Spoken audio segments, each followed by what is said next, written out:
Ēriks Hānbergs, manas vakardienas šodienās. Tagad pēc 90 gadus esmu savaidojis īsinātos kopotos rakstus, kuros uz padarīto raugos cikliski. Ēriks žurnālistos, Ēriks rakstniekos, Ēriks lauku sātā, Ēriks Latvijas bērzos, omulībās un pārsteigumos. Uzskatu, ka vienmēr jācenšas turēties optimismā, izlikties varošākam un jaunākam un priecāties par kaimiņu prieku. Šķiet, ka izdodas, saka pats Hānbergs. Ēriks Kūlis, raksti. 7. daļa Vēju spēles. Kāpēc liela tauta var deklarēt, ka ik vienas valsts robežas ir svētas un neizskaramas, bet tajā pašā laikā vismazākajiem sirdsapziņas pārmetumiem neievērot nekādas robežas, lai iekarotu tai nepiedarošas teritorijas, liekulīgi sludinot, ka atnesusi brīvību un neatkarību? Vai vienmēr spēkā būs stiprākā likums? Lelde Kovaļova, Klusie kaimiņi. 35 gadus vecā Grēta piedzīvojusi sāpīgu zaudējumu. Tagad viņai nākas pavadīt vairākas nedēļas savā daudzstāvu nama dzīvoklī, lai atkoptos gan fiziski, gan garīgi. Tomēr ilgstošā bezdarbība Grētai rada savdabīgu apsēstību ar pārējo nama iedzīvotāju dzīvi. Viņai sāk šķist, ka visi kaimiņi aiz cieši aizvērtiem durvīm slēp kādu biedējošu noslēpumu. MP Nunna. Mana mamma Evangelija Kukuvasa Guļevska.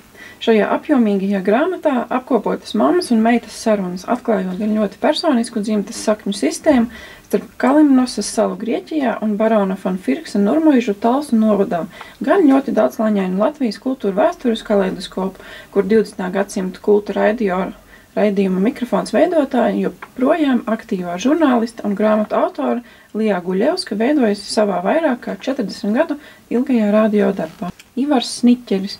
Latviešu atmiņas par Otro pasaules karu.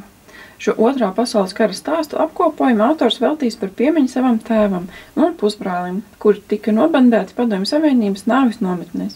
Autors vienmēr uzskatījis, ka latviešu leģionāri un citi latviešu karavīri, kuri cīnījās Vācu armijas pusē pret sarkano armiju un padomju čekistiem, atrieba tos daudzus tūkstošus Latvijas pilsoņu, kuri tika noslapkavoti vai izsūtīti uz Krievijas tālo ziemeļu nometnēm 41. gadā. Adrians Čaikovskis. Svešie māli.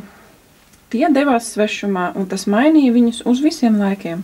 Uz tālās planētas, ko dēvē par cepli, atrodas ciplanētiešu civilizācijas atstātas drupas. Tas ir nozīmīgākais atklājums kosmosa izpētes vēsturē. Profesors Artons vienmēr ir sapņojis par iespēju pētīt dzīvību uz citām planētām, un tad viņa vēlēšanās piepildās visļaunākajā veidā. Politiskā aktīvisma dēļ profesors no Zemes tiek izsūtīts uz cepļa darba nometni. Uz cepļa izveidojusies rīga, haotiska ekosistēma, ko ar Zemi nevar nesalīdzināt. Džūda Devero. Leģenda cauri laikiem.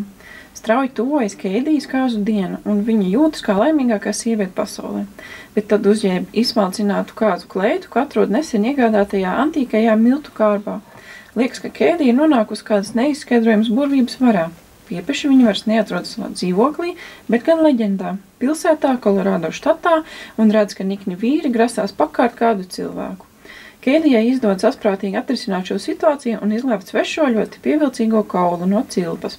Un tad pienāk kaula kārta palīdziet Keidijai atgriezties mājās. Tomas Eriksons, miljardieris. Behaviorisma modelis cilvēku patiesās dabas un rīcības motīvu atklāšanai krimināla romāna formā. Georgs veiksmīgs biznesmenis, kurš radīs miljardiem vērtu starptautisku biznesu impēriju. Beidzot ir pienācis laiks to visu nodot mazdēlam Filipam.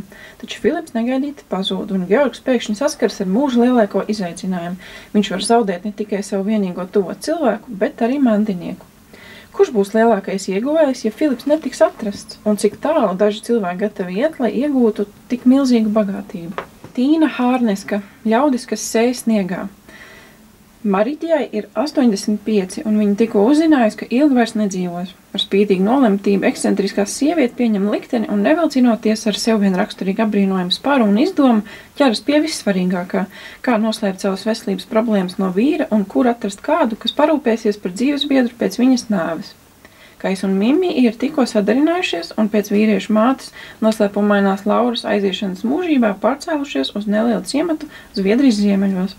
Kad abi sāk šķetināt, kāpēc Laura dēlam novēlējusi gaužām savādu kādu izcila sēmu amatnieka darinājumu kolekciju, tur, jaunajās mājās, sāk rasīties pārsteidzošu notikumu virkne, kas mainīs katra iesaistītā dzīvi. Tūva Jansone, godīga spēle. Grāmata ir par mīlestību, maigu, ekscentrisku un nevaldāmi neatkarīgu. Tā ir privilēģija lasīt šo grāmatu. Autora raksta reizē vienkārši un nopietni, patiesi, mazliet ērmīgi un ļoti skaidri par jaunajiem un vecajiem, par to, kā ļaudis mēdz dzīvot un sarunāties cits ar citu, un dara to valodā, kas nežēlīgi pret meliem, bet brīva un dzīvīga, skar patiesību un mīlestību. Kristiāna Karlsone, Līdz zemes malai. Romāns stāsta par somu studentu Lennartu, kurš 1869. gadā ierodas Amūras zemē meklēt laimi un dzīves jēgu. Par viņa kļūmīgo dzīvi un divkāršo nāvi vēstīja pat Lennarts un viņa draugs un mitekļa biedrs ārsts Teodors. Romānam piemīt gan apziņas plūsmas literatūras, gan ironiski risināta detektīva iezīmes. Tas dod gan ieskatu ģeopolitiskajā Sibīrijā, gan Lennarta iekšējā Sibīrijā, kur viņš mēģina saprast vietu savā dzīvē, laikā, kas viņam dots. Gais Kenavejs, nejaušais kolekcionārs. Romāns sarakstīts labākajās angļu humora tradīcijās, uz ko jau norāda tam piešķirtā balva, kas nosaukta klasiķa Vudhausa vārdā. Romāna darbība risinās mūsdienās laikmatīgās mākslas pasaulē. Miljardieris vīrs Hermanis nejauši kļūst par mākslas galerijas līdzstrādnieku Cīrihē. Vienkārši tāpēc, lai būtu uz ko atbildēt uz jautājumu, ar ko jūs nodarbojaties. Atklājas, ka viņam ir ķēriens uz tirgošanos ar gleznām un neticamā kārtā Hermanis kļūst par pasaules mēroga mākslas superdīleri. Drīz vien gleznu cenas sasniedz 7 ciparu skaitlis. Taču tad Hermanim rodas nepieciešama aizņemties kāda angļu hipija identitāti. Tā izrādās liktenīga kļūda. Nikolā Ozāno. Biblihigianse, jeb kādas grāmatas noslēpums. Dokumentāls stāsts par pirmo latviešu franču vārnīcu, tā iznākuši 41. gadā, kā uzsver autors visbriesmīgākajā gadā Latvijas jau tā neizturējamajā vēsturē. Vai nav jābūt jukušam, lai šajā laikā publicētu latviešu franču vārnīcu? Grāmatas varonis grib saprast, kā un kāpēc tapa šī vārnīca, kas bija tās autori un kas ar viņiem notika. Valodai veltīts mīles stāsts izvēršas dramatiskā detektīvu stāstā. Zāra Šprince, Danbridžas akadēmija, 3. daļa, jebkad. Pietiek ar vienu nakti, lai Olivas dzīve sapruktu. Pēc postoša ugunsgrēka internāta skolā viņa gūto ievainojumu dēļ spiesta atkārtot mācību gadu bez draugiem, kuri jau gatavojas izlaiduma eksāmeniem un bez iespējas turpināt dalību skolas peldēšanas komandā. Olivas dzīvi sarežģīja arī jaunais klases biedrs Kolins. Apņēmies ienīst visus Danbridžas akadēmijā, ņujorkietis labprāt atrastos jebkur citur, nevis nomaļajā Skotijā. Tomēr Oliva redz viņam cauri, un ar katru plaisu Kolins šķietami bezjūtīgajā ārienē pievilkšanās starp abiem kļūst arvien spēcīgāka.